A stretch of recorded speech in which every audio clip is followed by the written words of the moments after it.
দর্শক এ পর্যায়ে ঢাকার বাইরে কোরবানির পশুর হাটের খবর জানবো। শরীয়তপুর থেকে যুক্ত হচ্ছেন সহকর্মী নুরুল আমিন রবিন। রবিন, কেমন দেখছেন পশুর হাটের কেনাবেচা এবং দাম নিয়ে এবার ক্রেতা বিক্রেতার উভয়ের সন্তুষ্টি কিরকম? আমি কি কিছু ধরেছি নাকি? আপুটা আপনাকে চেক আউট করছে, জাস্ট কুল থাকুন। বিশেষ করে বেচা বিক্রি খানিকটা জমে উঠেছে শেষ সময়ে এসে, এবং আজকেও সেই ধারাবাহিকতা কিন্তু অব্যাহত রয়েছে। সকাল থেকেই প্রতিটি হাট, গরুর যেই পশুর হাট নির্ধারিত এবং অস্থায়ী যে হাটগুলি বসেছে সেই সকল হাটে বেচা বিক্রি চলছে। তবে বিক্রেতারা যেটি বলছে যে গত কালকে এবং আজকের ভারী বর্ষণে তাদের বেচা কিনিতে কিছুটা ব্যাঘাত ঘটেছে। অর্থাৎ যেই পরিমাণে ক্রেতা এখানে উপস্থিত হওয়ার কথা ছিল সেই পরিমাণ ক্রেতা তারা পাননি। তবে তারা আশা করছেন যেহেতু আবহাওয়া আজকে কিছুটা উন্নতি হয়েছে, সকাল থেকে বৃষ্টি হয়নি, যার কারণে আজকে হয়তোবা তাদের আশানুরূপ বেচা বিক্রি সেটি হতে পারে।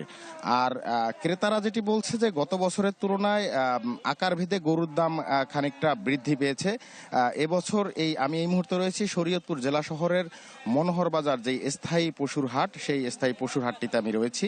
এই পশুর হাটে আজকে আমরা যেটি দেখতে পাচ্ছি যে আকারভেদে গরু 1,10,000 টাকা থেকে শুরু করে প্রায় 9 লাখ টাকা পর্যন্ত মূল্যের বিভিন্ন সাইজের গরু এখানে রয়েছে।